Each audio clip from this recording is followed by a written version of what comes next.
और सीधे अनुज सर आपका हम रुक करेंगे, आप अपनी बात को कंप्लीट करिएगा। और जो मेरा एक सवाल था कि किसी भी देश के, एक तो अब तक हमने देखा है कि बॉर्डर एरियाज में जो है लड़ाई होती थी, युद्ध छिड़ता था, लेकिन अब आप 100 नहीं 300 किलोमीटर जा करके अंदर में अगर किसी जगह को आप खत्म कर देते हैं, उनके ऑपरेशन को आप विफल कर देते हैं, तो ये अपने आप में एक बड़ी बात हो जाती है। बिल्कुल किरण, ये मैं आपको दावे के साथ बता सकता हूं कि हमारी मिलिट्री स्ट्रेटेजी और मिलिट्री जो थिंकिंग है और उसको एग्जीक्यूट करने का जो जज्बा है, उसके अंदर एक बहुत बड़ा मील का पत्थर मेरे हिसाब से साबित होगा।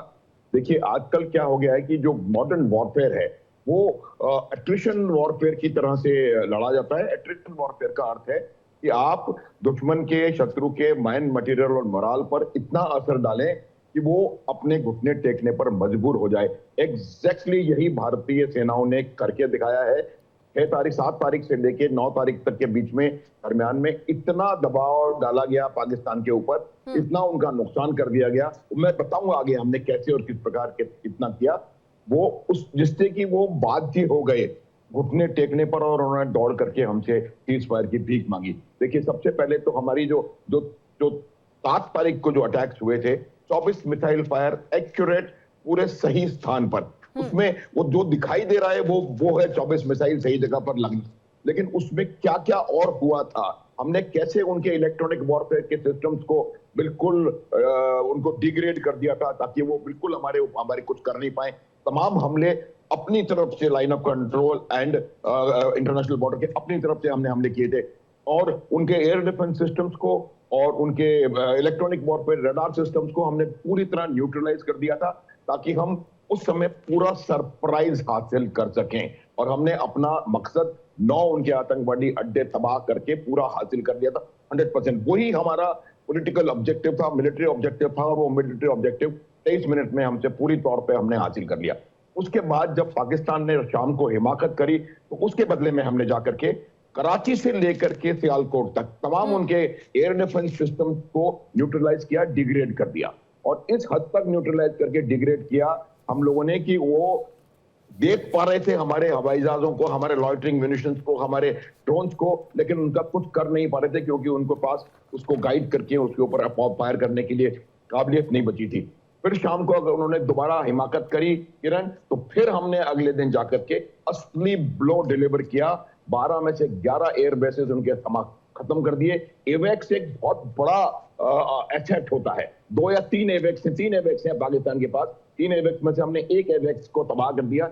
ये एक बहुत बड़ा अचीवमेंट है। 1/3 उनकी एरियल इलेक्ट्रॉनिक वॉरफेयर की कैपेबिलिटी खत्म हो गई। उसके अलावा F-60 और सबसे बड़ा टेलिंग ब्लो था वो नूर खान एयरबेस पे चकलाला में जो हमने किया, स्ट्राइक किया, और उसका जो असर किराना हिल पर हुआ, ये उन्होंने कहा था कि अगर आपने ब्रह्मोस इस्तेमाल करी तो हम इसको अच्छे से रिटेलिएट करेंगे, लेकिन हमने ब्रह्मोस से फायर किया, इफेक्टिवली फायर किया और उनको उनके पैरों पर लाया। तो जो आपका प्रश्न है कि आजकल का जो मॉडर्न वॉरफेयर है वो इसी प्रकार से है कि आप उनको इतना नुकसान पहुंचाएं कि वो घुटनों पर आने के लिए बाध्य हो जाएं। एट्रिशन वॉरफेयर की बेसिक फिलॉसफी है, और वही हमने और हमारे एयरफोर्स ने। एक चीज और ऐड करूंगा किरण, मेरे को एक लाइन और बोलने दें। इंडियन नेवी का एक बहुत इंपॉर्टेंट इसमें रोल रहा है। इंडियन नेवी ने जिस प्रकार से अपने आप को प्रोजेक्ट किया और अपने आप को वहां पर डिप्लॉय करके रखा अरेबियन सी में और off the coast of Arakan, 260 kilometre दूर अराकान कोस्ट से हमारी इंडियन नेवी डिप्लॉयड थी, और हमने उनको याद दिला दी 4 दिसंबर 1971 की कि अगर आपने कुछ भी करने की कोशिश करी, वो भी एक बहुत बड़ा उसमें एलिमेंट रहा कि वो अपने घुटनों पर आए, क्योंकि उनको लगा कि कहीं इन्होंने हमारा कराची का पोर्ट भी बंद कर दिया या तबाह कर दिया या उसको नुकसान पहुंचा दिया। क्योंकि क्या होता है कि एयरफील्ड्स हैं और जो डिफेंसेस हैं वो थोड़ी आसानी से रिकवर हो जाती हैं। अगर पोर्ट में कोई नुकसान होता है तो उसको रिकवर करने में, उसको दोबारा रीफिट करने में बहुत टाइम लगता है, और वो उनकी इकोनॉमी के ऊपर बहुत बड़ा डेंट होता। तो वो भी एक बहुत बड़ा हमारा इवेंट था जिसकी वजह से वो अपने घुटनों पर आए। किरण, बिल्कुल। Air vice marshal OP Tiwari sir, आपके पास आते हुए, क्योंकि देखिए बहुत बड़ी भूमिका, और कहें कि भूमिका तो वैसे तीनों सेनाओं की रही है इस पूरे, अगर हम ऑपरेशन सिंदूर से लेकर के जो वॉर वाली स्थिति रही उन सब को यहाँ पर दिखाने में और घुटने पे लाने के लिए पाकिस्तान को। लेकिन ऐसे में अगर हम एयरफोर्स की बात कर ले, उसकी भूमिका बहुत ज्यादा थी। ऐसे में जो ये अल मरसूस की हम लगातार बात करें, जो ऑपरेशन की शुरुआत और असीम मुनीर ने इसका जिक्र किया था, इसका ऐलान कर दिया था कि देखिए हम तो ऑपरेशन अल मरसूस जो है वो करने जा रहे हैं और इससे देखिए भारत की क्या स्थिति होगी। सबसे ज्यादा हम उनके एयर मिसाइल जो है, एयरक्राफ्ट जो है, उनके ऊपर हम हमला करेंगे, उनको ध्वस्त करेंगे, क्योंकि देखिए उसी के जरिए वो पाकिस्तान के अंदर में घुस रहे हैं और ये हमला कर रहे हैं। लेकिन हमने उनको 4 एयर स्ट्राइक किया और पूरी तरह से ध्वस्त कर दिया, पूरी तरह से खत्म कर दिया, और वो भी 100 नहीं 300 किलोमीटर। देखिए सबसे बड़ी बात ये हो जा रही है कि अब तक सिर्फ सेना के जो प्रेस कॉन्फ्रेंस हुई है उनकी तरफ से ये कहा गया था हमने 100 किलोमीटर, लेकिन अब तो रिपोर्ट भी निकल करके सामने आ रही है जैसे धीरे धीरे करके कि 300 किलोमीटर। और देखिए उसमें हमने उनके सबसे महत्वपूर्ण जो यहाँ पर ये एयरक्राफ्ट रहा है साब 2000, उसको खत्म किया है। AWACS है जो कि 315 किलोमीटर पर वहां पर था और वहां हमने उसको मार गिराया। किरण, देखिए ये जो अटैक्स हुए जी, आपने काफी कुछ बताया। जो एयरफोर्स ने जो अटैक किया था ऑन 6th की नाइट को, that was very precisive and without loss of any missile. जिस हमने 24 मिसाइल फायर की थी, एक भी बर्बाद नहीं हुई है। ये सक्सेसफुल इसलिए हुआ था कि उनका एयर डिफेंस हमने पैरालाइज कर दिया था बिकॉज ऑफ इलेक्ट्रॉनिक वॉरफेयर। एक महत्वपूर्ण बात इसमें है कि इलेक्ट्रॉनिक वॉरफेयर, इलेक्ट्रोमैग्नेटिक स्पेक्ट्रम का जो भी है टोटल इंडियन मैन्युफैक्चर्ड है और इंडियन कॉन्ट्रीब्यूटेड है, आत्मनिर्भर बात है। किसी विश्व में किसी को उम्मीद नहीं थी कि ये इलेक्ट्रॉनिक वॉरफेयर और जिस तरीके से ये पैरालाइज कर सकते हैं चाइना की मिसाइल्स को, चाइना के एयर डिफेंस सिस्टम को, इतनी किसी को उम्मीद नहीं थी। इसीलिए हम 6th की नाइट को इतना सक्सेसफुल है। जहां तक डेप्थ पे जाने की बात है, देखिए 1971 में भी हम स्कार्डू तक अंदर जाके, कैनबरा में जाके वहां डिस्ट्रॉय करके वापस आ चुके रावलपिंडी में।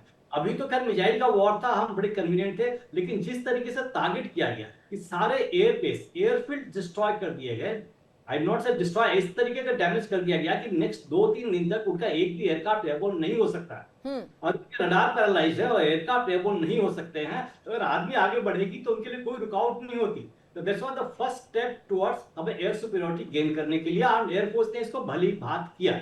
काफी कैलकुलेटेड रिस्क एंड लेके एंड सक्सेसफुल रहे, सफल रहे, अच्छी तरह स्ट्राइक किया। और जिस तरीके से हमने जहाजों की बात आ रही है, जहाज तो कुछ डिस्ट्रॉय किया कहेंगे, लेकिन जिस तरीके से हैंगर डिस्ट्रॉय किया, हैंगर के अंदर कितने जहाज होंगे इसकी रिपोर्ट वो बाद में आएगी, हमें लेट पता चलेगा। जहां तक एवैक्स का सवाल है, पाकिस्तान ने अच्छा प्लान कर रखा था, बिकॉज हमारे जहाज कहीं डीप से भी एयरबोर्न हो सकते हैं, रिफ्यूलिंग करके पाकिस्तान में ड्रॉप कर सकते थे बॉम्ब। इनके पास एवैक्स का जो स्ट्रेंथ है हमसे ज्यादा है। एवैक्स का स्ट्रेंथ जो हमारे एयरफोर्स की स्ट्रेंथ से ज्यादा है इनके पास। एवैक्स का डिस्ट्रॉयर है, लेकिन उनका आउट ऑफ डिस्ट्रॉयर उनका 7 या 9 का थे उनके पास, एग्जैक्ट नंबर तो उन्हीं का, लेकिन 2 डिस्ट्रॉय हो गए। दैट बहुत बड़ा डैमेज था। इवन उनके पास जो ये स्ट्रेटेजिक एयरलिफ्ट एयरक्राफ्ट थे वो भी डैमेज हुए, वो भी डिस्ट्रॉय हुए, वो भी एक बहुत बड़ा डैमेज है। और मिराज फाइटर्स को तो उन्होंने शिफ्ट किया था, F-16 को तो उठा के अलग रख के ले गए थे ताकि सुरक्षित रहे, डैमेज नहीं हो। लेकिन एयरफील्ड में, सारे एयरफील्ड में उनके एयरक्राफ्ट डिस्ट्रीब्यूटेड थे, कुछ यहाँ पर थे, कुछ नूर पे थे, जो भी 9 एयरफील्ड जो डिस्ट्रॉय किया, 10-11 एयरफील्ड सब में डिस्ट्रीब्यूटेड थे। तो डैमेज वो तो हमें बाद में पता चलेगा कितना डैमेज होगा, they have to come out, वो पाकिस्तानी बता सकता है। लेकिन ये बहुत महत्वपूर्ण स्टेप था उनको जमीन पर लाने के लिए। कर्नल सर, कर्नल शिवदान जी आ रही हूँ आपके पास। जी जी, कंप्लीट करिएगा मार्शल। वो बहुत ये वॉर, किसी भी वॉर का ये फेज 1 वॉर होता है। ये फेज 1 होता है जिसमें उनकी एयरक्राफ्ट को एयरबोर्न होने से रोका जाए, ताकि हमारी आर्मी को जब आगे बढ़ रही होगी है तो उसको कोई रुकावट ना पैदा हो और उनको सपोर्ट मिलता रहे। और प्लस उनकी आर्मी को रोकने के लिए हमारे ग्राउंड सपोर्ट जो एयरक्राफ्ट है वो आगे जाके उनको डिस्ट्रॉय करते रहे। ये फॉर्चुनेटली अनफॉर्चुनेटली वॉर नहीं हुई, लेकिन that was achieved and army had a free walk if it is possible.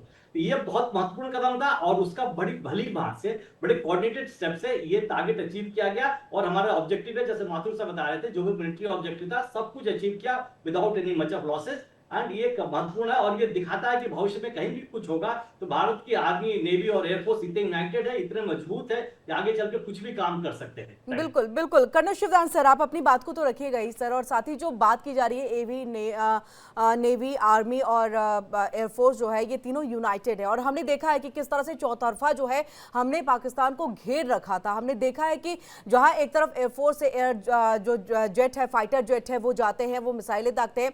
अगर कहीं से भी कुछ होता तो कहीं ना कहीं कराची की तरफ हमारा जो INS विक्रांत है वो वहां पर खड़ा था कि कराची को पूरी तरह से ध्वस्त कर देना है।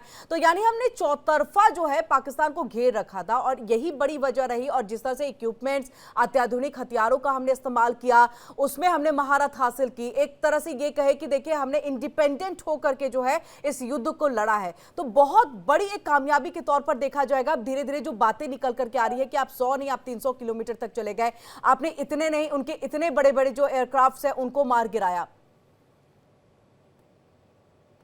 बताना चाहता हूं जी कि भारतीय सेनाओं का जो रीऑर्गेनाइजेशन हुआ है, वो आपको याद होगा कि जॉइंट चीफ ऑफ स्टाफ की स्थापना हुई है और तीनों सेनाएं इंटीग्रेटेड हो चुकी हैं ऑपरेशन के लिए।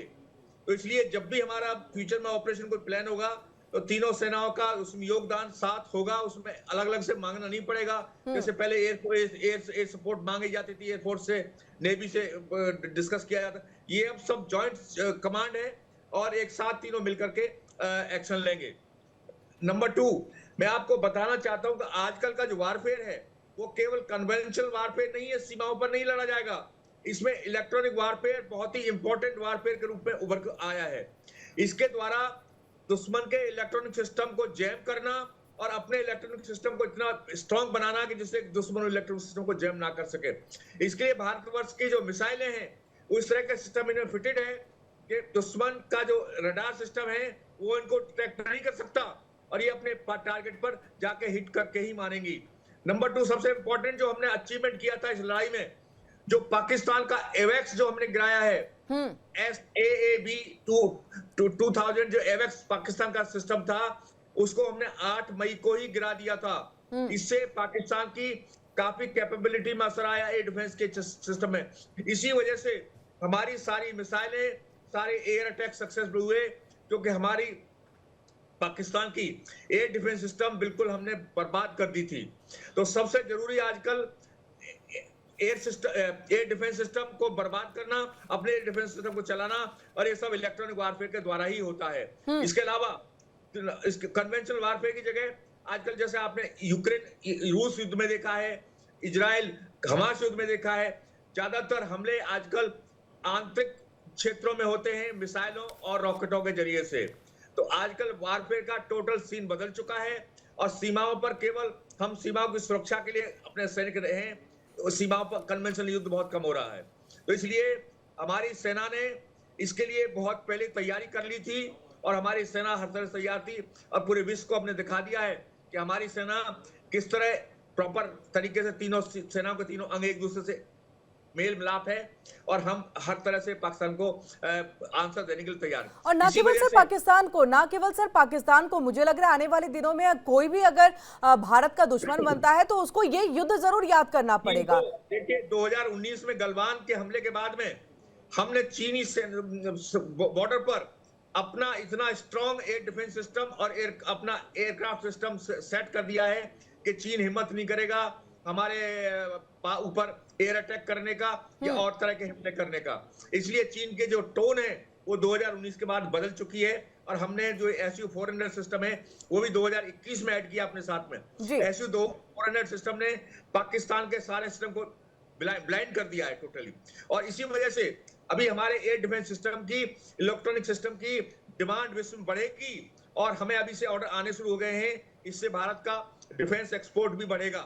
बिल्कुल सर, आपने बहुत बड़ी बात कर्नल सर आपने कही, कर्नल शिवदान सर आपने बहुत बड़ी बात कही है। कर्नल संजीत सर से भी मैं इसको लेकर के जो है जिक्र करना चाहूंगी कि देखिए वैसे तो चाइना कर्नल संजीत जी की किसी से लड़ता नहीं है, क्योंकि हमने देखा नहीं है उसको युद्ध लड़ते हुए, और यही बड़ी वजह है कि पाकिस्तान में जो उसने अपने मिसाइल दिए या फिर HQ-9 एयर डिफेंस सिस्टम दिया, उस सबका एक तरह से कहे ट्रायल के तौर पर वो पाकिस्तान में कर रहा था, और अब देखा गया है कि किस तरह से वो खत्म हो गया, कैसे HQ-9 जो है उसको जाम कर दिया है 23 मिनट के लिए पूरी तरह से भारत ने। तो ये बहुत बड़े तरह से अगर देखें चाइना के लिए एक डिफीट है, उसे देखना पड़ेगा, समझना पड़ेगा कि आगे इस चीज को और टेक्नोलॉजी को वो कैसे लेकर के चलेगा। ऐसे में चाइना भी, क्योंकि कर्नल शिवदान सर भी कह रहे हैं कि देखिए चाइना भी अब जो है जब तक अपने हथियारों को सही नहीं कर लेता है, बेहतर नहीं कर लेता है, जो भारत के हथियारों से जो है सीधे तौर पर लड़ सके, ऐसे में वो भी स्टेप नहीं उठाएगा फिलहाल। किरण जी, अभी मेरे से पहले तीन स्पीकर्स ने बोला है और उन्होंने बड़ा अच्छा बताया है। जी आपने जो है चीन का मुद्दा जो है मेरे सामने रखा है, उससे पहले मैं चीन की बात करूं, मैं दो तीन पॉइंट मैं बताना चाहता जी हूं। सर। सबसे पहले तो ये है कि इसमें हमको बड़ी खुशी की बात है, हमने उनके F-16 दो डिस्ट्रॉय कर दिए, J-17 कर दिया, उनका सैप 2000 कर दिया। ये मिलिट्री ऑब्जेक्टिव थे, ये टेक्टिकल ऑब्जेक्टिव थे, ये ऑपरेशनल ऑब्जेक्टिव थे। पर जो सवाल सबसे बड़ा अभी भी दिमाग में ये है कि क्या हमने कोई स्ट्रेटेजिक ऑब्जेक्टिव अचीव किया? क्या हमने पाकिस्तान का कुछ इतना नुकसान किया कि उसको एक डिटरेंट हमने क्या हासिल किया है? ये बड़े सोचने की विचार है। अब जो है 15-20 दिन हो गए हमको ये जो है सिंदूर के बारे में बात करते हुए, अब हमको ये विचार करना बहुत जरूरी है कि क्या आने वाले समय में क्या हमने पाकिस्तान सेना की सरकार की कमर तोड़ दी, जिससे वो आगे से हमारे देश के ऊपर, जैसा 22 तारीख को पहलगाम का अटैक हुआ या उरी में अटैक हुआ या पुलवामा में, क्या ये आगे से नहीं होगा? अगर ये आगे से फिर यही होगा तो इसका मतलब फिर वही कार्रवाई चलती। तो ये एक बहुत बड़ा सवाल है जिसका हमको इसके बारे में सोचना चाहिए, डिस्कस करना चाहिए। अब दूसरी चीज ये है कि ये जो पूरा 22 तारीख को जब ये पहलगाम का हमला हुआ, उसके बाद तकरीबन 15-16 दिन बाद जो है हमने जो है स्ट्राइक करी। इस बीच में हमने बहुत ही जो है दिमाग से, पेशेंस से काम लिया। पाकिस्तान घबराया हुआ था, जगह जगह अपने हवाई जहाजों को मूव करा रहा था, उसको पता नहीं लग रहा था कि भारत किस तरीके से हमला करेगा, कहाँ पे हमला करेगा, किस टाइम हमला करेगा। तो उसकी वजह से जितनी उसकी मूवमेंट हो रही थी उसको हम अच्छी तरीके से मॉनिटर करे जा रहे थे। हमारे सर्वेलेंस सिस्टम जो थे उनको मॉनिटर कर रहे थे। इसी तरह टेररिस्ट जितने थे उनको ये उम्मीद थी कि पंजाब में जो इनके हेडक्वार्टर्स हैं, जो इंफ्रास्ट्रक्चर है, वहां पे हमला नहीं किया जाएगा। तो इसलिए ये जो 15 दिन हमने लिए, ये हमने कोई इसलिए नहीं लिए थे कि हमको कोई डर था या हमको कुछ था। हम सिर्फ इसलिए देखना चाहते थे कि पाकिस्तान की मूवमेंट से हमने उनके पूरे के पूरे जो है इंफ्रास्ट्रक्चर, उनकी मूवमेंट, उनकी आर्मी कहाँ जा रही है, क्या, वो सारा का सारा करने के बाद जब हमको लगा कि अभी हमारे सामने पिक्चर बहुत क्लियर है, तब हमने उनको स्ट्राइक किया। और यही वजह है, बाकी तो जनरल साहब और एयर मार्शल साहब और कर्नल शाहजान सिंह ने बता दिया है कि किस तरीके से हमने जो हरकत करी। तो ये पूरा का पूरा मामला ये है। लेकिन अब सवाल आता है जो आपने पूछा चाइना का। देखिए, चाइना की जहाँ तक ताल्लुक है, आपने सही कहा है, चाइना जो है 1967 में, सिर्फ 67 में शायद वियतनाम के साथ उन्होंने थोड़ी बहुत उनकी तड़क भड़क हुई थी। उसमें वियतनामीज ने उनको अच्छा सबक सिखा दिया था, जैसे हमने गलवान में सिखाया। तो उसके बाद चाइना ने किसी से लड़ाई जी नहीं लड़ी। आ रही हूँ अनुज सर। जी चाइना कंप्लीट को करेगा सर। कभी भी, सॉरी, आप कुछ बोल रहे हैं? नहीं नहीं सर, कंप्लीट करेगा अपनी बात को। हाँ, तो मैं ये कह रहा हूँ कि चाइना के जो इक्विपमेंट है वो ट्राइड आउट नहीं है। हमारे पास जो इक्विपमेंट है, या तो वो हमारा है, और हमारा नहीं है तो रशिया का है, या हम दोनों का साथ है। और रशियन का इक्विपमेंट, रशिया का इक्विपमेंट जो है, हर इक्विपमेंट जो है उनका अच्छी तरह से परखा हुआ और ट्राइड आउट है। चाइना जो है पाकिस्तान को एक जो कहते हैं, जब भी कोई नया हथियार आता है तो उसको जो ट्रायल्स होते हैं, तो पाकिस्तान उनकी ट्रायल्स कर रहा है। अब ये फीडबैक चाइना के पास जाएगा, वो इसको इम्प्रूव करेंगे। लेकिन जहां तक ताल्लुक है चाइना की मिलिट्री स्ट्रेंथ का, अभी हम उस मुकाम पे नहीं पहुंचे। ये बात अलग है जी, हमने ऑपरेशन सिंदूर पे कामयाबी कर दी, हम ये कर देंगे, वो कर देंगे, लेकिन चाइना अभी भी हमारा सबसे बड़ा मिलिट्री थ्रेट है। और चाइना हमारे से कई गुना ज्यादा मिलिटरीली आज के दिन स्ट्रांग है। उसके ऊपर भी हमको विचार करना चाहिए। बिल्कुल बिल्कुल बिल्कुल, और फैक्ट से मुख नहीं मोड़ा जा सकता। अनु सर, आप अपनी बात को रख लीजिए, उसके बाद एक बड़ी खबर आ रही है, मैं उसका भी रुख करूंगी। जल्दी से सर अपनी बात को रखिएगा। दो चीजों पे मैं कमेंट करना चाहूंगा। एक तो हमने कन्वेंशनल वॉरफेयर की और आज के मॉडर्न वॉरफेयर की बात की है। भारतवर्ष का जो सिस्टम है, जो हालात हैं, ज्योग्राफिक कंडीशंस हैं, उसमें हमें कन्वेंशनल वॉरफेयर पे भी उतना ही ध्यान देने की आवश्यकता है, क्योंकि लाइन ऑफ कंट्रोल में अखनूर के ऊपर जितना भी लड़ाई होगी वो कन्वेंशनली होगी। वहां पर बिल्कुल eyeball to eyeball हम लोग दुश्मन के साथ बैठे हुए हैं। और इस युद्ध में भी वहां पर एक बहुत बेहतरीन सफलता आपकी आर्म फोर्सेस ने हासिल करी है। ये बात हमको भूलनी नहीं चाहिए। जब चारों तरफ से उनके ऊपर दबाव हुआ है, तो उसमें वो दबाव जो लाइन ऑफ कंट्रोल की तरफ से पड़ा है, उनके 50 से ज्यादा हमने वहां पर फोर्स को तबाह किया है, वो बहुत बड़ा इंपॉर्टेंट है था। दूसरा, हमने स्ट्रेटेजिक ऑब्जेक्टिव की बात कर रहे थे किरण, मैं इसीलिए बोल रहा हूँ कि हमारा एक बड़ा स्ट्रेटेजिक ऑब्जेक्टिव जो मुझे नजर आ रहा है, एक जो सब साफ साफ नजर आ रहा है, वो ये है कि हमने पाकिस्तान की न्यूक्लियर सेबर रैटलिंग को काफी हद तक खत्म कर दिया है। पाकिस्तान जो बात में पाव किलो के वजन में बम की बात करता था, वो कहीं ना कहीं वो बात होना अभी बिल्कुल बंद है। और तीसरी बात जो मैं बताना चाह रहा हूं आपको कि देखिए, जहां तक सवाल चाइना का है, चाइना 1967 में हमने लड़ाई लड़ी है चाइना से। मेरी अपनी यूनिट थी नथुला और चोला में, वहां पर लड़ाई लड़ी गई है और उस लड़ाई में हमने चाइना को मात दी है। उसके बाद से चाइना ने कोई एक भी राउंड फायर नहीं किया है। चाइना की basic philosophy winning without fighting वो लगातार जारी है, वो रहेगी, लेकिन फिर भी हमने पर्दे के पीछे से सर, चाइना ऑलवेज पर्दे के पीछे से किसी दूसरे के कंधे पे बंदूक रख के चलाने वालों में से। आलोक सर, आपका रुख करते हुए, क्योंकि देखिए ये डेलीगेशन जो है भारत सरकार की तरफ से भेजा गया, बहुत महत्वपूर्ण, और उससे इंतजार हो रहा है कि वहां पर अपनी बातों को ये डेलीगेशन जिस तरीके से रखेगा उसका रिस्पॉन्स क्या कुछ आता है। ऐसे में जो जानकारी भी मिल रही है कि अब तक रिस्पॉन्स बेहतर रहा है, सबने आतंकवाद के खिलाफ जो है बढ़ चढ़ करके बोला, लेकिन असदुद्दीन ओवैसी के तरफ से देखिए कुरान आयतों का जिक्र करना, हत्याओं का सीधे तौर पर यहां पर यह कहना कि मानव जाति का पूरी तरह से हत्या कर देना है, ये कुरान में बातें लिखी गई हैं, तो बहुत बड़ा मैसेज ये जा रहा है।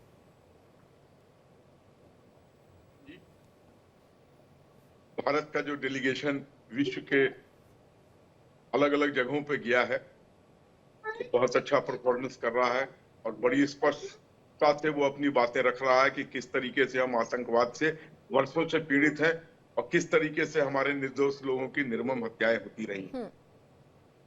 आपके प्रेस्टिजियस चैनल से मैं असदुद्दीन ओवैसी जी को सलाम करता हूं, जिन्होंने राष्ट्रीयता का जो परचम जाकर लहराया है विदेश में, उसके लिए वो साधुवाद और धन्यवाद के पात्र हैं।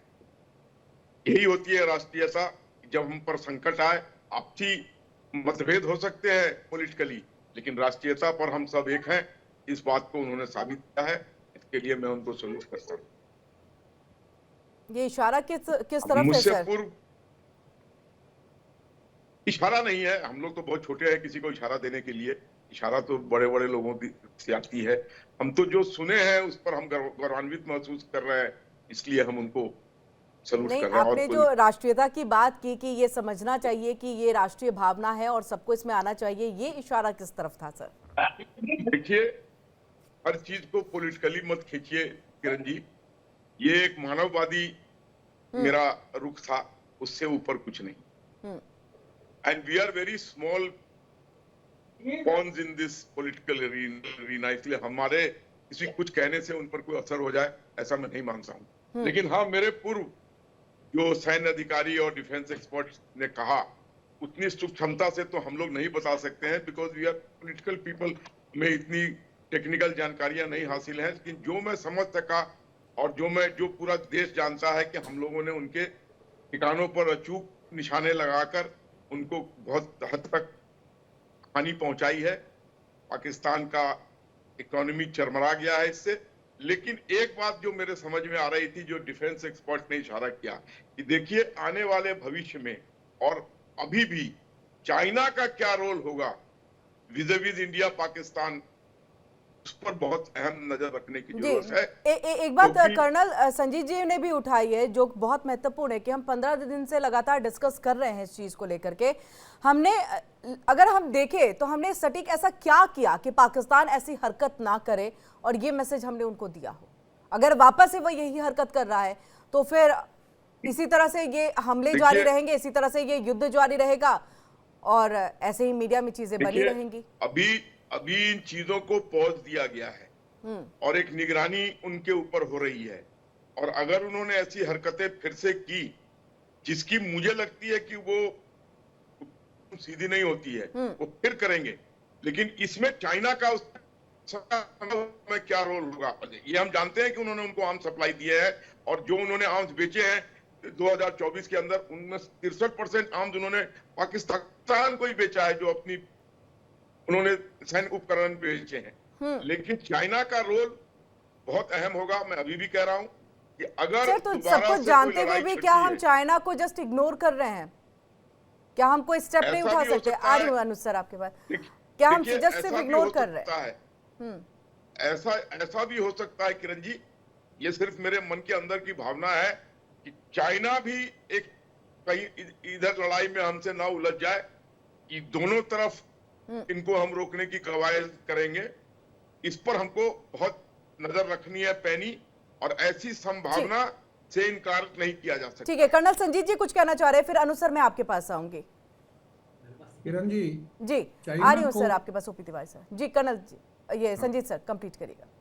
पहली बात तो मैं ये कहना चाहता हूँ कि जब भी पाकिस्तान हमारा इतना ज़्यादा थ्रेट नहीं है, पाकिस्तान सिर्फ स्पॉन्सर कर सकता है टेररिज्म को, लेकिन जो हमारा सबसे बड़ा थ्रेट है चाइना को, हमको हमेशा फैक्टर इन रखना चाहिए। वो बात अलग है कि चाइना ने अभी तक कभी कोई ऐसा इंडिकेशन नहीं दिया है कि अगर पाकिस्तान से हमारी लड़ाई होती है तो चाइना भी लड़ाई में कूद जाएगा। वो हो सकता है अपनी फौज को मोबिलाइज कर दे, अपनी जो है वहां पे एक्टिव हो जाए, ताकि हमारी जो फौजें चाइना के बॉर्डर पे लगी हुई हैं उनको हम जो है मूव ना करा सके पाकिस्तान के अगेंस्ट या बांग्लादेश। अभी चाइना अकेला नहीं है, अब हमको चाइना के अलावे बांग्लादेश एक हमारे लिए अभी एक न्यूसेंस वैल्यू है। बांग्लादेश अभी हमको कुछ कर नहीं सकता, चैलेंज नहीं कर सकता, बट हाँ अगर ये पाकिस्तान, चाइना और बांग्लादेश हो जाए तो बांग्लादेश एक न्यूसेंस वैल्यू बन जाएगा। और जितनी भी हमारी जो फौज वहां पे लगाई गई है, जो चाहे वो चाइना के अगेंस्ट है, नॉर्थ ईस्ट में है, और वो अब जो है कुछ फौज जो है डिप्लॉयमेंट बांग्लादेश को देखते हुए भी की गई है, तो उस केस में हमको उसको भी फैक्टर इन करना पड़ेगा जब भी हमको आगे जो है ऐसे माहौल में दोबारा आना पड़े। Number one. नंबर दूसरा, किरण जी, ये जो अभी जनरल साहब बोल रहे थे कि हमने उनका स्ट्रेटेजिक ऑब्जेक्टिव जो है उनका न्यूक्लियर ब्लफ को कॉल आउट करा है। मेरा ये मानना है कि न्यूक्लियर ब्लफ की वजह से ही मुझे लगता है ये जो है एकदम लड़ाई को बंद करना पड़ा, क्योंकि उनकी जो स्ट्रेटेजिक कमांड, जो न्यूक्लियर स्ट्रेटेजिक कमांड है, उसकी मीटिंग होनी थी, उसकी इंडिकेशन अमेरिका को मिली। उसके बाद जो है टेलीफोन आने मार्क रूबियो के और जेडी वेंस के जो है भारत के साथ फोन आने शुरू हुए, क्योंकि 24 घंटे पहले तो जेडी वेंस कह रहे थे we have got nothing to do with it. तो 24 घंटे में ऐसा क्या हुआ जिसके वजह से पूरा का पूरा अमेरिकन एडमिनिस्ट्रेशन जो है भारत के साथ और पाकिस्तान के साथ मजबूर हो गया बात करने का? क्योंकि दो न्यूक्लियर नेशंस अगर आपस में कभी भी लड़ेंगे तो आप ये मान के चलिए कि एक्सटर्नल इंटरफेरेंस, एक्सटर्नल प्रेशर आएगा ही आएगा।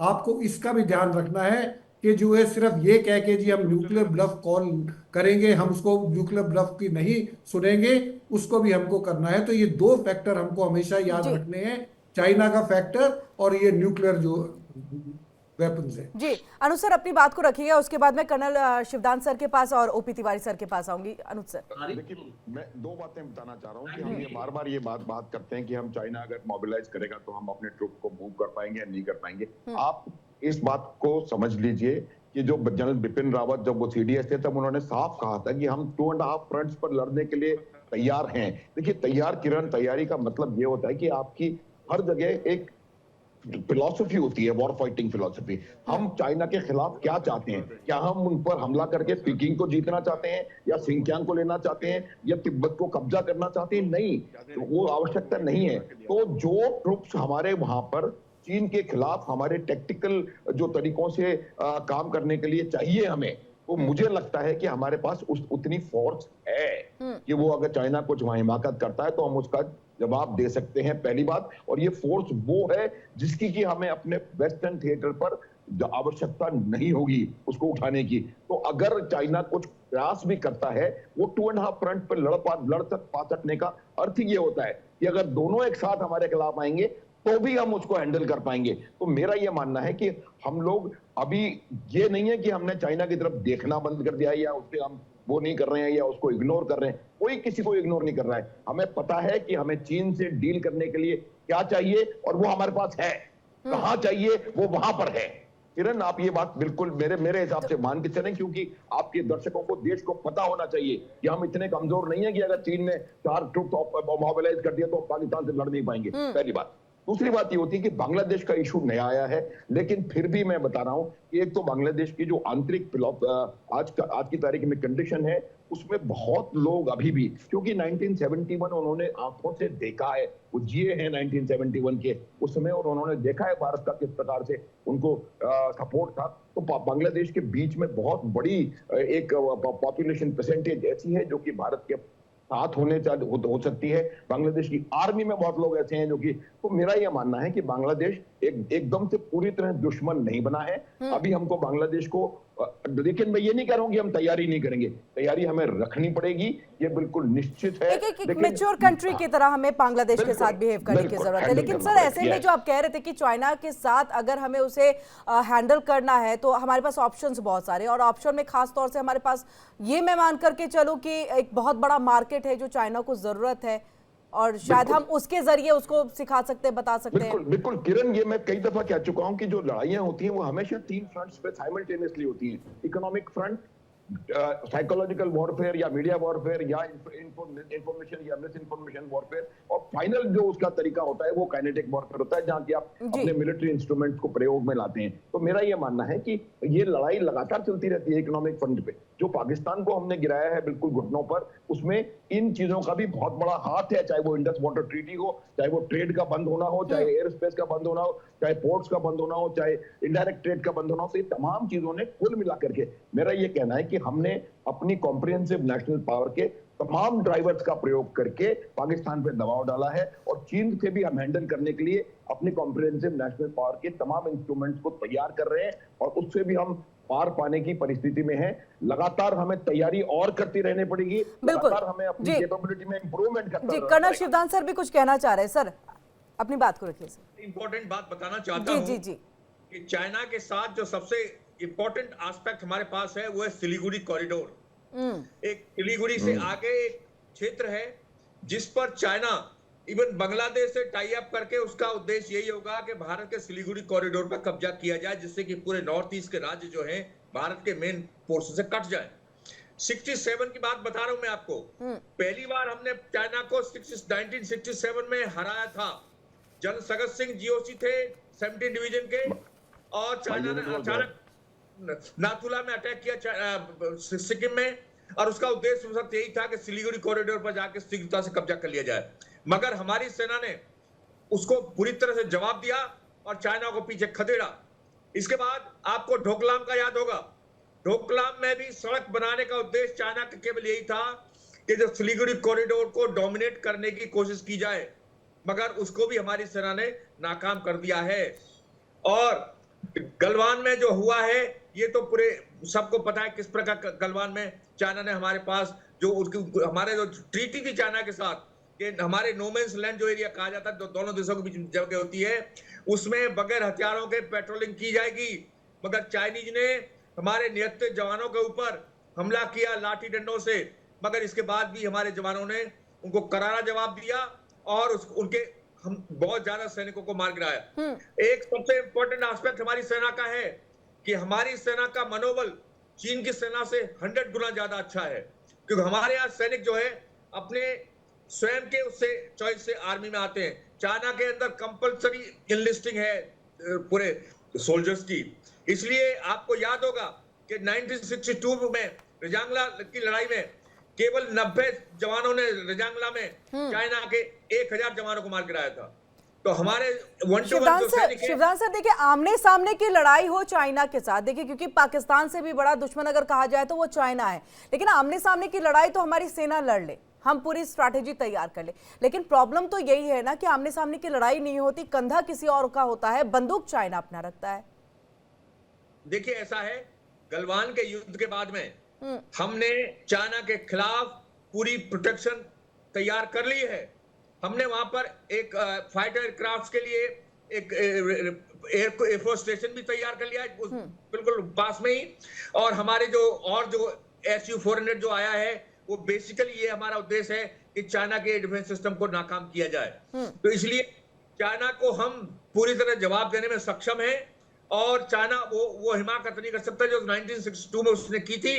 उस वक्त जंग चमैया रक्षा मंत्रालय में गए हथियारों और गोला बारूद के लिए धन मांगने के लिए, क्योंकि हमारे पास आधुनिक हथियार नहीं थे, जिसका फायदा चाइना ने उठाया। मगर अब हमारी सेना पूरी तरह से फ्यूचर युद्ध के लिए तैयार है, जैसा कि हमने ऑलरेडी डिस्प्ले पाकिस्तान के खिलाफ कर दिया है। और इसमें हमने चाइना के हथियारों को भी निष्क्रिय किया है, और उसमें टर्की के हथियारों को, अजरबैजान के हथियारों को, जो भी हथियार वहां पर पाकिस्तान में थे, उनको सबको नाकाम करके हमने दिखा दिया विश्व को कि हमारे जो सिस्टम है वो सबसे अच्छे हैं और हम किसी से डरने वाले नहीं हैं। अभी किसी से डरने वाले नहीं है। सर, आपने बहुत अच्छा नाम दिया, फ्यूचर युद्ध के लिए हम तैयार हैं। आलोक जी, आपके पास ब्रेक से पहले आप कुछ कहना चाह रहे थे, अपनी बात को कहिएगा। और इसी के साथ देखिए, अब से कुछ देर पहले जो है देश के लिए बहुत अच्छी खबर कि हम चौथी अर्थव्यवस्था हो गए हैं, 3 देश सिर्फ हमसे आगे हैं और तीसरी भी हम बहुत जल्दी हो जाएंगे। तो ऐसे में हम देख रहे थे कि मतलब ये युद्ध के जो लबोलुबाव चीजों को हम समझने की कोशिश कर रहे थे कि क्यों अमेरिका जो है अपनी बातों से पलट रहा है, क्यों चाइना ने पाकिस्तान का साथ दे दिया। तो एक ये बात निकल करके आ रही थी कि कोई नहीं चाहता कि भारत जो है विश्व गुरु बने, आगे बढ़े। अब ऐसे में जब हम चौथी बड़ी अर्थव्यवस्था में शामिल हो गए हैं, तो क्या देखा जाए, दुश्मन ज्यादा हो जाएंगे अब तो? देखिए किरण जी, अभी जो युद्ध शुरू हुआ था उसमें वर्ल्ड के बहुत से कंट्रीज चाहते थे कि हम फुल फ्लेजेड वॉर में उलझ जाएं और हम अपनी अर्थव्यवस्था को आगे बढ़ाने से रुक जाता। हमारा अर्थव्यवस्था बढ़ रहा है, हमारे यहाँ प्राइसेस बढ़ जाते, हमारे यहाँ एम्प्लॉयमेंट बढ़ जाता। बहुत परिपक्व डिसीजन लिया हमने, जब हमने सीज फायर कर रखा है और उनके कहने पे कर रखा है। ये सिर्फ हमारा ही, उन्होंने गुहार लगाई चीज। लेकिन अभी जो डिफेंस एक्सपर्ट्स कह रहे थे कि चाइना को और बांग्लादेश को, देखिए अगर ये 3 prong अटैक हुआ, मैं नहीं समझता हूं कि हमारे लिए बहुत बड़ी मुसीबत खड़ी हो जाएगी एकाएक। मतलब आपको लग रहा है कि इतना आसान नहीं होगा? हाँ, ये चाइना तो शुरू से पाकिस्तान परस्त रहा है। कोई आज अमेरिका ने भी जो पलटा है वो भी देखने योग्य है। और मैंने कहा ना कि मतलब प्रतिबद्धता से नहीं कह रहा हूं, लेकिन ऐसी संभावना हो सकती है कि चाइना कुछ एक्टिविटी वहां पर करे जिससे हमको अपने फोर्स को वहां भी डिप्लॉय करना पड़े, बांग्लादेश में भी करा दे कि वहां भी डिप्लॉय करना पड़े, और पाकिस्तान से तो खैर फुल फ्लेजेड लड़ाई अगर कुछ हुआ तो हो ही जानी है। इसके लिए हम कितना तैयार हैं? बिकॉज चाइना, बांग्लादेश का मुझे प्रॉब्लम नहीं नजर आ रहा। Bangladesh is a very tiny, उसको तो हम 2 घंटे में नेस्तनाबूद करने की कैपेसिटी रखते हैं। लेकिन चाइना की इकोनॉमी भी कितनी बड़ी है और उसके आर्म्स हथियार वगैरह भी कितने बड़े हैं, इसको तो ध्यान में रख के आगे की कोई स्ट्रेटेजी तय करनी होगी। क्या हम इतने सक्षम हैं कि हम चाइना को भी झेल लें, बांग्लादेश को भी झेल लेंगे और पाकिस्तान को भी? अगर इस तरीके की कोई संभावना बनी जो ये करवा सकते हैं और कर सकते हैं, मेरा इतना मानना है। तो एक्सपर्ट से ही हम इसको लेकर के जो है बिल्कुल ज्यादा इस पर प्रकाश डाल सकते हैं। बिल्कुल, एब्सोल्युटली सर, ज्यादा प्रकाश डाल सकते हैं। इसलिए एक्सपर्ट्स के ही पास हम सीधे व्यक्त किया है जो हो सकती है। जी बिल्कुल, एक्सपर्ट्स के ही पास हम सीधे रुक कर लेते हैं। अनुज सर, देखिए एक चिंता की लकीर जो है वो तो है, अब इसको किस तरह से जो है आप दूर करेंगे, या कैसे एक स्ट्रैटेजी जो है वो हो सकती है अगर तीनों तरफ से अगर लड़ाई होती है तो? देखिए किरण, थोड़ी देर पहले मैंने यही बताया था, ये जो प्रश्न उन्होंने खड़ा किया इसका जवाब मैं एक्चुअली दे चुका हूं। देखिए हमारी हर एक देश की अब एक वॉर फाइटिंग या नेशनल फिलॉसफी होती है। हमारी चीन के खिलाफ फिलॉसफी क्या है? हमारी चीन के खिलाफ कोई offensive philosophy as of now नहीं है। हम उससे कोई भी जो एरिया है उसको लेना नहीं चाहते, और हम अपने जितने भी एरियाज हैं उनकी डिफेंस करने में, किरण, मैं दावे के साथ कह सकता हूं पूरी तरह सक्षम है। और अगर चीन अगर कोई धोखे से कुछ एरिया ले भी लेता है, उन्होंने प्रयास करके देख लिया 67 में, डोकलाम में, गलवान में, और हर बार उन्होंने मुक्की खाई है, तो उसको भी हम वापस लेने के लिए पूरी तरह से सक्षम है, ये मेरा मानना है। और ये बात मैं बार बार कह रहा हूं कि हमारे पास चीन से अपने स्ट्रेटेजिक ऑब्जेक्टिव्स को पूरा कर पाने के लिए जो फोर्सेस हैं, वो पाकिस्तान के खिलाफ जो फोर्सेस हमें चाहिए उनके अलावे हैं। नहीं, नहीं सर, अगर तीनों एक साथ, यानी कि बांग्लादेश, वहां पर अकेले अगर लड़ना हो तब तो हम सक्षम है, कैपेबल है। वही मैं कह रहा हूं कि बांग्लादेश एक नया छोटा सा वो आया है, लेकिन एक बात हमको ये समझने की, बांग्लादेश को भी समझनी है और हमें भी समझनी है। बांग्लादेश जो है, जैसे कोई लैंडलॉक्ड नेशंस होती है ना, अफगानिस्तान लैंडलॉक्ड कंट्री है, बांग्लादेश इंडिया लॉक्ड कंट्री है। चारों तरफ भारतवर्ष है, 4094 किलोमीटर।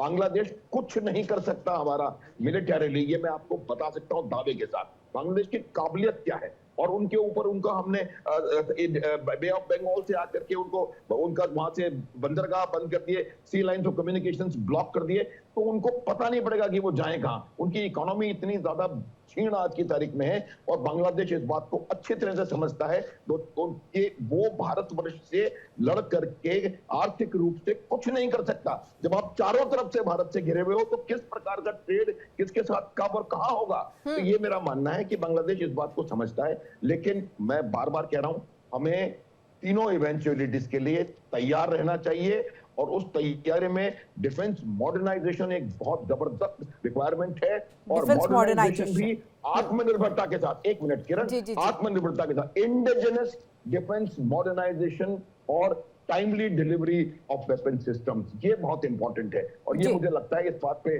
प्रधानमंत्री बहुत जोर दे रहे हैं, और ये हम लोग इस जल्दी इसको जी कर्नल संजीत सर आपके पास, क्योंकि आप भी कुछ कहना चाहते हैं, अपनी बात को तो रखिएगा ही सर। और इसी के साथ जो बात देखिए कि बांग्लादेश जानता है कि हम उतने सक्षम नहीं है, कैपेबल नहीं है। हम यूक्रेन के लिए भी यही सोच रहे थे कि रशिया ने अगर एक बड़ा वाला मिसाइल छोड़ दिया तो पता नहीं यूक्रेन कहां चला जाएगा। लेकिन आज देखिए 3 साल से ये युद्ध जारी है, जिस तरह से सपोर्ट बाकी देशों का मिल रहा है, नेटो देशों का मिल रहा है, ऐसे में बांग्लादेश को अगर चाइना और पाकिस्तान का भी सपोर्ट मिल जाएगा तो बांग्लादेश भी तो कहेगा कि हम शेर हैं।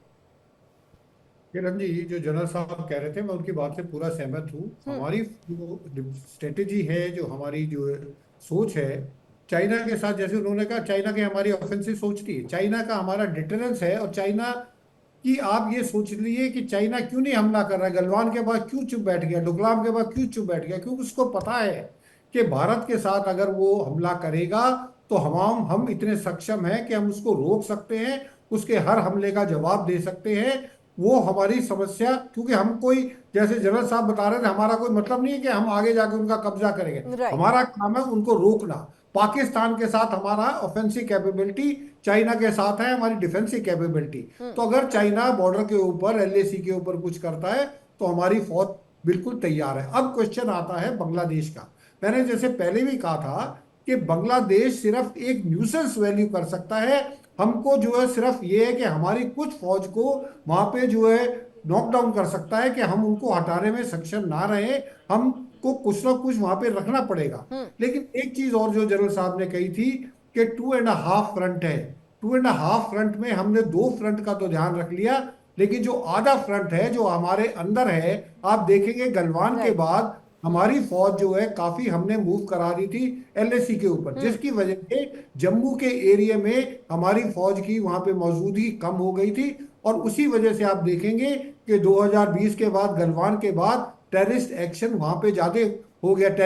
कश्मीर में टेररिस्ट एक्टिविटी कम थी, जम्मू साइड में ज्यादा थी। वो इसीलिए क्योंकि वहां से कई फौज की टुकड़ियां जो है चाइना की तरफ भेज दी गई थी। तो ये हमको 2.5 क्या, अब मैं कहूंगा कि हमको 3.5 फ्रंट के लिए बिल्कुल तैयार रहना। उसमें 2 फ्रंट आपके पाकिस्तान और चाइना बहुत एक्टिव रहेंगे, बांग्लादेश आपकी न्यूसेंस वैली है, और तीसरा जो आपका जो फ्रंट है, जो अंदर का फ्रंट है काउंटर टेररिज्म, उसके लिए भी हमको उतना ही मुस्तैदी से काम करना पड़ेगा जितना हम बॉर्डर पे करें। बिल्कुल कर्नल शिवदान सर, जी कर्नल शिवदान सर, 3.5 फ्रंट पे अब लड़ने की जरूरत है, 2.5 से बढ़ गया।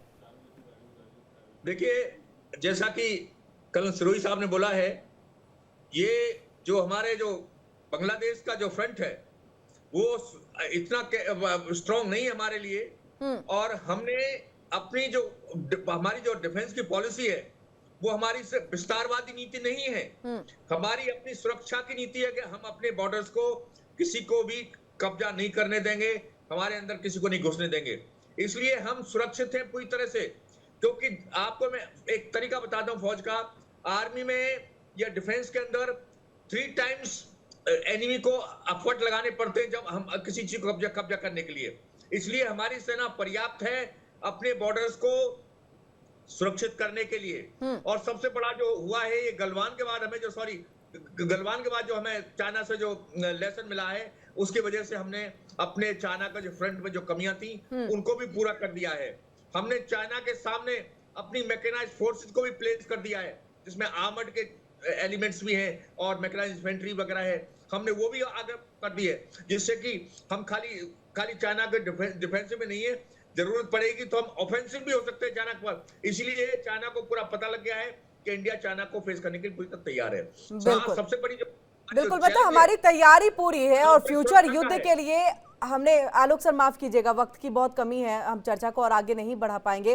तो यही सीधे तौर पर कि फ्यूचर युद्ध के लिए भारत कितना तैयार है वो इस युद्ध से जो है वो देखा जा सकता है, क्योंकि पूरी तरह से आत्मनिर्भर ये युद्ध था। अब जैसे जैसे और बातें सामने आती जा रही हैं वैसे वैसे समझ सकते हैं कि हमने किस तरह से पाकिस्तान को जो है सबक सिखाया है।